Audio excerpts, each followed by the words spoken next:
Je voudrais aussi rendre grâce et gloire à Dieu pour quelque chose qui est passé la semaine dernière à la télévision.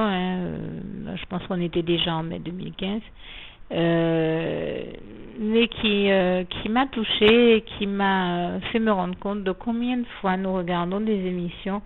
Nous avons sous nos yeux, il y a des gens qui disent qui ne comprennent pas quand on parle de la gloire de Dieu que nous voyons, que nous voyons la gloire qu'ils ne la voient pas. Et pourtant, la gloire de Dieu, elle est visible, j'ai envie de dire la splendeur glorieuse du règne de l'Éternel, comme il est écrit et comme elle est décrite, j'ai envie de dire dans le psaume 145, versets 8 à 21, est bel et bien réelle.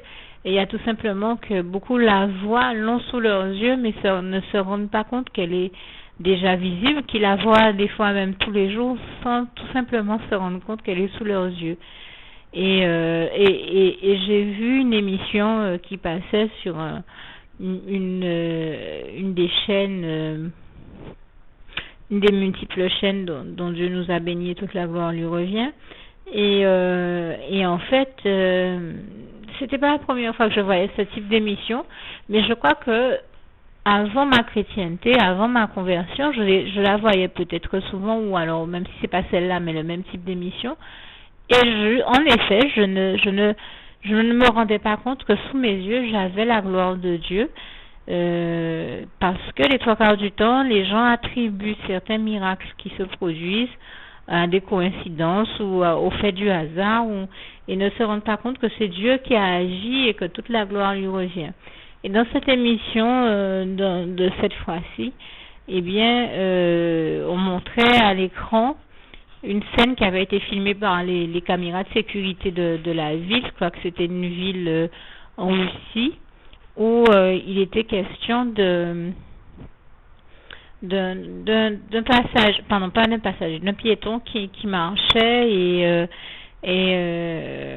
qui a voulu traverser la rue au moment où, malheureusement pour lui, un bus dont les freins avaient lâché était en train de poursuivre sa course folle qui avait déjà commencé bien plus haut et d'entraîner avec lui pratiquement tous les véhicules qu'il y avait sur son passage, avec lesquels il rentrait en collision. En tout cas, ça avait déjà provoqué plusieurs accidents, d'après le propos qui était tenu par le commentateur de la scène. Et malheureusement pour lui, il a décidé de traverser au même moment où ce bus-là arrivait. Et au début, il ne s'est pas rendu compte du bus qui arrivait à toute vitesse dans sa course folle sur lui. C'est vraiment à la dernière seconde qu'il s'est rendu compte de ça, qu'il s'est rendu compte que le bus était en train de pousser dans sa course folle une voiture. Et là, il a pressé le pas, il a couru, il a accéléré.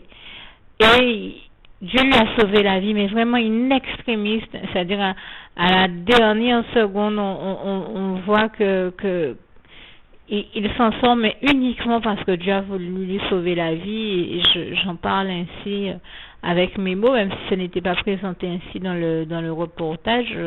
Comprenez bien ici que personne surtout si le reportage a été tourné par des non-croyants, personne n'aurait jamais parlé de la gloire de Dieu, mais en réalité, toute la gloire en revient à Dieu, à Jésus, à son Saint-Esprit, parce qu'il n'y a que Dieu qui puisse sauver la vie de quelqu'un de cette manière-là et lui envoyer en lumière son esprit de lucidité et de discernement, afin qu'il se mette à accélérer, à courir pour éviter le pire. Et je parle de ce rayon de lumière parce que n'oubliez pas qu'il est écrit dans le psaume 36, verset 9 à 10, que c'est par ta lumière, Seigneur Jésus, que nous voyons la lumière. Je le dis à ma manière, mais c'est une réalité. C'est que Dieu lui a envoyé ce rayon de lumière pour mettre dans son intelligence à l'évidence le fait qu'il était en danger là où il ne le concevait même pas au début. Avant de traverser la rue, il ne s'est pas du tout rendu compte qu'il y avait un bus qui arrivait dans sa direction, dans une course folle. C'est vraiment Dieu qui lui a mis à cœur, qui lui a fait le réaliser par ses rayons de lumière, et puis qui lui a mis à cœur d'accélérer le pas. Et comme je disais, c'est passé vraiment in extremis. On sent que c'est un vrai miracle de Dieu et qui a sauvé sa vie ce jour-là. Et toute la gloire revient à Dieu, à Jésus et à son Saint-Esprit. Combien de fois nous avons comme ça sous nos yeux des miracles extraordinaires que Dieu a accomplis Et nous ne nous rendons pas compte qu'il n'y a que Dieu qui a pu sauver la vie de certaines personnes dans nos vies, autour de nous, sous nos yeux. Et donc, nous ne nous rendons pas compte que de la gloire de Dieu qui est là, qui est bel et bien réelle. Et je tenais à rendre grâce et gloire à Dieu pour ce cas-là, comme tant d'autres que j'ai vus à la télévision cette semaine, ou sur le net ou ailleurs. On entend parler de cas vraiment à travers lesquels on comprend très bien que s'il n'y avait pas eu une intervention divine, si Dieu n'était pas intervenu pour sauver ces vies-là, mais ce sont des vies qui ne seraient plus. Donc toute la gloire revient à Dieu, à Jésus, à son Saint-Esprit, qui continue à être le merveilleux Dieu de miracles que l'on connaît. Et j'ai envie de dire, ça nous démontre que Dieu continue à faire des miracles de nos jours encore. Pour tous ceux qui en douteraient, c'est bel et bien réel. Je fais partie de ceux qui témoignent que je continue à voir Dieu faire des miracles chaque jour dans nos vies, et quand ce n'est pas dans la nôtre, dans celle de personnes qui nous entourent. Et je dis vraiment que toute la gloire revient à Dieu, à Jésus et à son Saint-Esprit. Là où beaucoup de personnes sont encore dans le doute ou disent ne pas voir la gloire de Dieu, eh bien je vous dis, il nous suffit d'ouvrir les yeux bien grands sur tout ce qui nous entoure, et puis de prier le Seigneur aussi en ce sens, de lui demander de nous ouvrir les yeux, de nous faire voir et entendre et comprendre tout ce pourquoi il le souhaite, parce que la gloire de Dieu est sous nos yeux. Il y a tout simplement que nous n'en prenons pas conscience bien souvent. Donc il s'agit de demander au Seigneur aussi de nous faire prendre conscience de tout ce dont il veut que nous prenions conscience. Et je vous assure que on finit toujours par se rendre compte que des fois la gloire de Dieu était là sous nos yeux. Dieu a fait un miracle sous nos yeux. C'est nous qui ne l'avions pas vu. Mais en tout cas, il est là. Et comme dit le Seigneur Jésus en Jean 5, jusqu'à maintenant mon Père agit, moi aussi j'agis. Et je le dis encore, je remercie Dieu et je lui rends grâce et gloire pour le Dieu merveilleux qu'il est, le Dieu de miracles qu'il est. Toute la gloire revient à Dieu, à Jésus et à son Saint-Esprit. Que Dieu vous garde et vous bénisse tous. À bientôt. Juste une petite précision pour tous ceux qui ne sont pas encore, qui n'ont pas encore choisi la meilleure des options qui soit, qui est celle d'aller se placer, de faire le choix à soi-même, d'aller se placer dans les bras d'amour de Jésus-Christ, pour se mettre à l'abri de ce monde cruel. Eh bien, je partage avec vous la prière par le biais de laquelle on y accède. Et commence par vous rappeler également ce passage de Jean 14 verset 6 où il est écrit que Jésus-Christ est le chemin, la vérité et la vie. Nul ne vient au Père, Dieu, sans passer par le Fils Jésus-Christ, bien sûr. Je le dis à ma manière, vous regarderez comme il est actuellement écrit dans vos Bibles là encore. Et donc, n'hésitez pas à ouvrir vos cœurs à Dieu, à Jésus, à son Saint-Esprit, à être sincère avec lui et à lui adresser la prière qui suit, à lui dire tout simplement: Éternel mon Dieu, Seigneur Jésus-Christ, moi, un tel, vous dites votre nom et votre prénom, je t'accepte aujourd'hui comme mon sauveur personnel, le seul maître et roi de ma vie. Je remets toute ma vie entre tes mains puisqu'elle t'appartient, éternel mon Dieu, puisque tu l'as créée, cette vie. Donc tu en es donc le seul maître et propriétaire comme de tout ce qui existe dans tout l'univers. Je remets donc toute ma vie entre tes mains, je te la donne. Merci éternel mon Dieu aussi de permettre que cette vie que tu m'as donnée continue à être à ta gloire et que je continue à te servir, à t'appartenir pour l'éternité, d'éternité en éternité. Merci aussi Seigneur de faire que je continue donc à te servir et à t'appartenir pour l'éternité, d'éternité en éternité. Et aussi Seigneur de m'accorder la grâce de ton pardon et de ta miséricorde pour tous les péchés que j'ai commis tout au long de ma vie, jusqu'à la date d'aujourd'hui incluse. Et c'est au nom puissant du Seigneur Jésus-Christ que j'ai fait cette prière.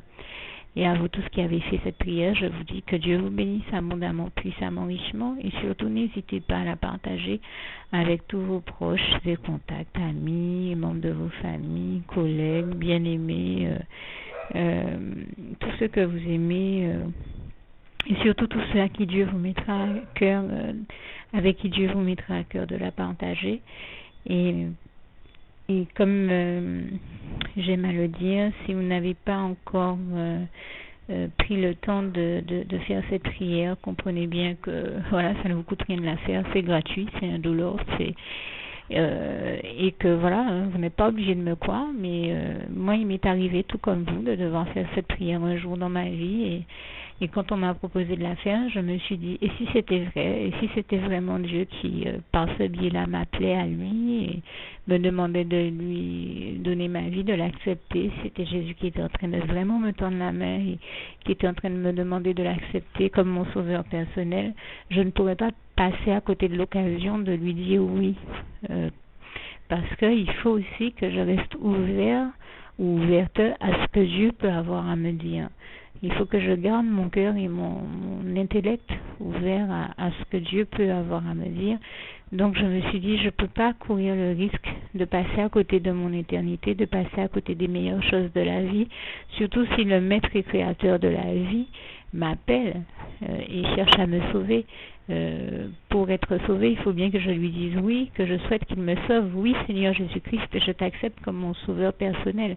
Et c'est le sens de cette prière. Et comme je dis, elle ne nous coûte rien à faire. Et puis surtout, moi je vous dis, du jour où je l'ai faite, j'ai vu Jésus changer ma vie en mieux sur tous les plans. Et donc je crois que ça ne vous coûte rien, ça ne vous coûte rien vous non plus de la faire et puis d'expérimenter, de regarder comment les choses vont se dérouler dans votre vie, de regarder Jésus changer votre vie en mieux, à vous aussi. Et d'en faire l'expérience. Et pour en faire l'expérience, il faut commencer par faire cette prière. Donc si vous ne l'avez pas encore dite, réembobinez tout simplement cette vidéo ou ce document si vous préférez, réécoutez-le et dites avec moi la prière que vous m'avez entendu mentionner. Et n'oubliez surtout jamais que tout est possible à celui qui croit en Dieu, en Jésus-Christ et en son Saint-Esprit, comme il est écrit en Marc 9, verset 23, et que tout est possible à Dieu, comme il est écrit en Marc 10, verset 27. Que Dieu vous bénisse donc et à bientôt.